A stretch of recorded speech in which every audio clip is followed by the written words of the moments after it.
Alright everybody, welcome to Cal Views. So I have right here, I have this ratcheting PVC cutter which is made by XD. I had this PVC cutter for approximately about 4 years. You can see the use, the wear and tear.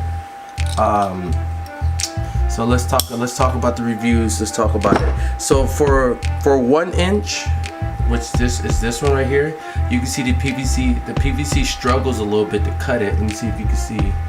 It struggles a little bit to cut it, but for the 1/3 of an inch, it cuts through it like butter, and for the 1/2 inch, it's even easier. So I'm gonna show you guys by having a little bit of pipes. You can tell I have tape all over it, but I have been using PVC on everything. That's my solution. I'm like Big Fat Greek Wedding, but instead of using Windex, I use PVC. My lady be like, my knee hurts, let me hit it with PVC. Alright, so anyway, so I'm gonna take it, I'm gonna wrench it, and you can see like the snaps and the wrenching, and you can see how it's clicking, right? My ratchet is old because I had used it for bigger PVC, which I'll get to in a minute.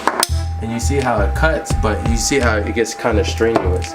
And that's a 1 inch, and this is a 1 inch PVC pipe.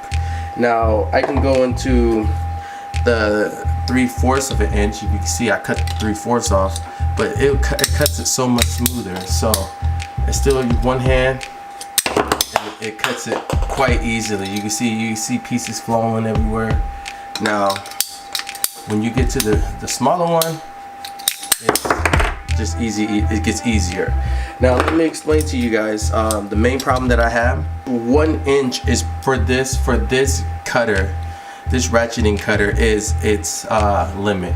I tried to cut over 1 inch, and you see I broke the tip off, and you can see I chipped the tip, but you can see that my blade isn't 100% straight because it's such a thin blade. It wants to bow whenever you start getting to a bigger PVC. But with the smaller PVC, smaller than this one, it cuts it perfectly fine, no problem. Now another thing that I have with this one is that the ratcheting piece right here. Sometimes if the blade bends, sometimes the ratcheting doesn't connect properly, and then you find yourself struggling a little bit. But cutting PVC, this is by far the easiest thing that I have used to cut PVCs 1 inch and below.